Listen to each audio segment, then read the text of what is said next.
অহা মাহেকীয়াত ঔষধ এটা খাব লাগিব।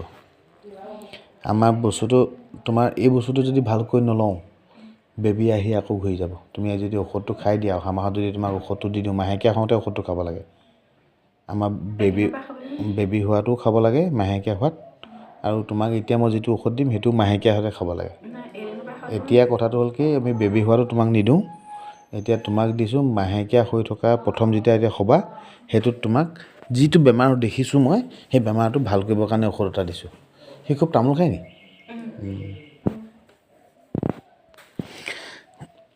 হেৰি কৰিবা, জবাব তুমি মাহেকীয়া হোৱা বা নহয় ধৰা দিনতে হ'লা, ঠিক আছে, দিনতে মাহেকীয়া হ'লা, ৰাতি শুবা, শুই উঠি যিটো ৰাতিপুৱা পাবা, যদি ৰাতি মাহেকীয়া হোৱা 12টা 1টা 2টা 10টা বজাতো হোৱা 3টা বজালৈকে যদি মাহেকীয়া হোৱা শুই উঠি পেলাই ৰাতিপুৱা যিটো পাবা, তাৰমানে শুই উঠি পেলাই যিটো ৰাতিপুৱা তুমি খালী পেটত থকা ৰাতিপুৱা পাবা সেই ৰাতিপুৱা দিনাখনৰ পৰা আৰম্ভ কৰিব লাগিব এই ঔষধটো। বুজি পালানে? যদি এনেকুৱা ৰাতিপুৱা সময়তো হোৱা পিছদিনাখিনি ৰাতিপুৱা, দুপৰীয়াও হোৱা পিছদিনা ৰাতিপুৱা, ৰাতিও হোৱা ৰাতিপুৱা। কথাটো বুজি পালা? এতিয়া কি কৰিব লাগিব, তুমি নিজে বিচাৰি নিজে খাব লাগিব। তুমি নকৰিলেও তোমাৰ মানুহজনে কৰি দিব, তোমাৰ মানুহজনে নকৰিলেও বেলেগ কোনোবাই কৰি দিব, ঠিক আছে। এতিয়া কি কৰিব লাগিব, জবাব ফুল চিনি পোৱা? ৰঙা জবাবটো, ৰঙা জবাব ফুলটো ল'বা 3 পাহ, বুজি পালা? তাৰপিছতে ল'বা তুমি জবাব ফুলৰ পাত 3 খিলা। তাৰপিছত তোমাৰ সোঁ হাতৰ বুঢ়া আঙুলিটোৰ নখটো যিমান ডাঙৰ নখটো সিমান টুকুৰা আদা ল'বা, 2 গিলাচ পানী ল'বা, 2 গিলাচ পানী, ঠিক আছে। তাৰপিছতে কি কৰিবা, সেই পানী 2 গিলাচ তুমি ৰাতিপুৱা সোনকালে শুই উঠিলা, গা পা ধুলা, মূৰ গা ধুব লাগিব দেই, মূৰ গা ধুই পেলাই ধুনীয়াকৈ আছা, কাৰোবাৰ এটাক কৈ দিলা যে পানী 2 গিলাচ চচপেনত দি দিব, তাত ফুল 3 খিলা দি দিব, পাত 3 খিলা দি দিব, আদা টুকুৰা থেতেলি কৰি দি দিব খুন্দি পেলাই, তাত দি দিয়া উতলিব দিবা, পূৰা উতলিব, উতলি আমাৰ চাহ খোৱা কাপটো যে, চাহ খোৱা কফি কাপটো নহয়, যিটো আমাৰ নৰ্মেল কাপ, সেই নৰ্মেল কাপটো আধা কাপমান যেতিয়া আছে তেতিয়া গেছটো অফ কৰি দিবা, অফ কৰি পেলাই চাকনি দি চেকি দিবা। আধা কাপতকৈ কম নকৰিবা, আধা কাপতকৈ অলপ বেছি হ'লেও আপত্তি নাই, কিন্তু আধা কাপতকৈ যদি কম হৈ যায় কাঢ়া হ'ব, সেইকাৰণে আধা কাপতকৈ অকণমান বেছি হ'লেও আপত্তি নাই। তাত ঠাণ্ডা কৰিব হ'ব দিবা, ঠাণ্ডা হোৱাৰ পিছত তুমি একে ঘোটাই খাই দিবা। প্ৰথম এপালি খালা, একেটা ষ্টাইলতে বনাব লাগিব, দুপৰীয়া সেইদিনাখনেই দুপৰীয়া ভাত খাবলৈ 1 ঘণ্টামান থকাৰ আগত আকৌ তেনেকৈ বনাই খাব লাগিব। 3 খিলা পাত 3 খিলা ফুল আদা অকণমান আৰু পানী 2 গিলাচ দি আকৌ তেনেকৈ আধা কাপমান বনাই খাব লাগিব।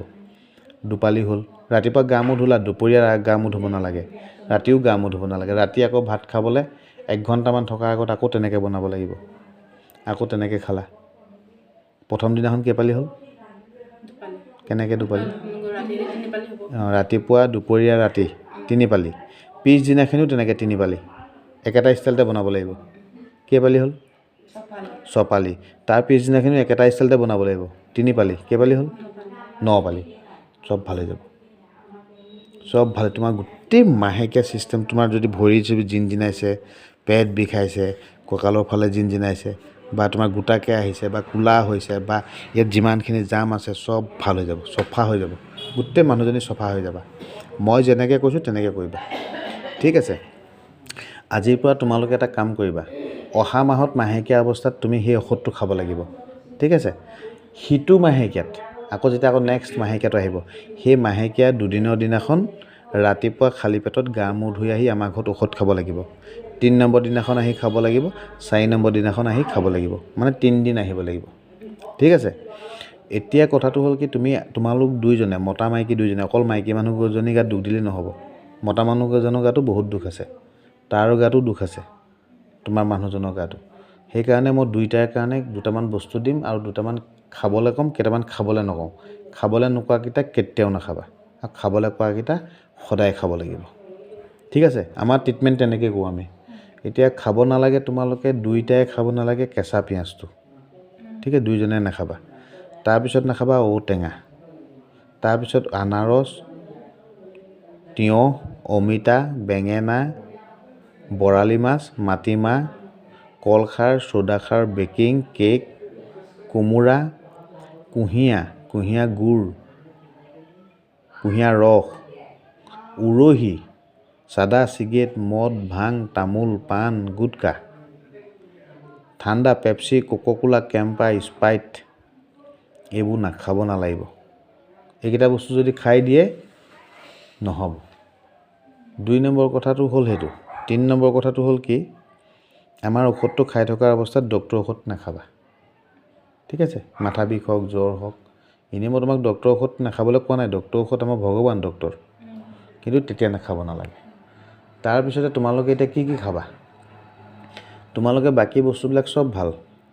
হাঁহ নাখাবা দেই, হাঁহটোৱে মাংসৰ ভিতৰত হাঁহ নাখাবা, মাছৰ ভিতৰত বৰালি মাছটো নাখাবা। তাৰপিছতে তোমাৰ 2জনে দেই। তাৰপিছতে তোমালোকে শিমলু আলুটো চিনি পোৱা? দীঘল অঁ, শিমলু আলুটো ইমানকণ তুমি খাব লাগিব, অকণমান সিমানকণ সিও খাব লাগিব। এদিনৰ পিছে পিছে কেঁচাকৈও খাব পাৰিবা, সিজাইও খাব পাৰিবা, যেতিয়াই তেতিয়াই খালেই হ'ল। ঠিক আছে। তাৰপিছতে কি কৰিব লাগিব, বন্ধাকবি তোমালোকে সদায় খাব লাগিব। তোমালোকে ৰঙালাও গুটিটো সদায় খাব লাগিব, প্ৰত্যেকটো সাজত খাব লাগিব। ৰাতিপুৱা ভাত খাওঁতে ৰঙালাও গুটিকণ ভাজি ল'লা, দুপৰীয়া খাওঁতে আকৌ ৰঙালাও ভাজিকণ বইল কৰি পিটিকি কৰি ল'লা। ইমানকণ হ'লেও প্ৰত্যেকটো সাজতে ৰঙালাও গুটি খাব লাগিব। 3 নম্বৰটো কথা হ'ল কি, তুলসীৰ গুটিটো সদায় খাব লাগিব। ঠিক আছে, এইকেইটা বস্তু সদায় খাব লাগিব। তাৰ মাজত বাকী শাক চব্জি চব ভাল, শাক পাচলি, ফল মূল। আপেল আৰু আঙুৰটো চবতকৈ ভাল। আঙুৰটো বেছিকৈ মতা মানুহজনক খাব দিবা। ঠিক আছে। বাকী বেছি জ্বলা, বেছি টেঙা, বেছি তিতা, বেছি পোৰা বস্তু বা বেছি মছলা একো নাখাবা। ঠিক আছে, এইখিনি বুজি পালা? তুমি আজিৰ পৰা ৰাজশ্ৰীয়ে আজিৰ পৰা কি কৰিবা, চফ 100 গ্ৰাম কিনিবা। চফ 100 গ্ৰাম কিনি পেলাই 2 চামুচ ঘিউ লৈ পেলাই ভাজিবা সুদা কেৰাহী এখনত। ভাজি পেলাই টেমা এটাৰ ভিতৰত ভৰাই থ'বা। ভৰাই থৈ তোমাৰ মন গ'লে বেলেগ বস্তু একো নাখাবা, তাৰ 2টা বা 3টামান চফ খাই থাকিবা। মুখখন বেয়া লাগিলে চফ কেইটামান খাই দিবা। মুখখন বেয়া, সেইখিনি আদায় হোৱাৰ পিছত আকৌ তেনেকৈ কৰি ল'ব পাৰিবা। হ'ল। গোলাপ ফুল চিনি পোৱা? বগাই হওক, ৰঙাই হওক, ক'লাই হওক, গোলাপ ফুল কি কৰিবা, বহুতখিনি পাহি লগ লাগিহে এপাহ ফুল হয়, হয় নহয়? তাত 3 পাহি ছিঙিবা। গোটেই গোলাপ ফুলপাহ ছিঙি নেপেলাবা। 3 পাহি ছিঙি এনেকৈ হাততে ল'বা। হাতলৈ এনেকৈ মোহাৰি দিবা চাদা মৰা নিচিনাকৈ, ইমানকণি গোটা হৈ যাব। তাৰপিছত কি কৰিবা, সিমানকণ আকৌ ঘিউ ল'বা। ঘিউ লৈ আকৌ মোহাৰি দিবা, 2টা মিলাই দিবা।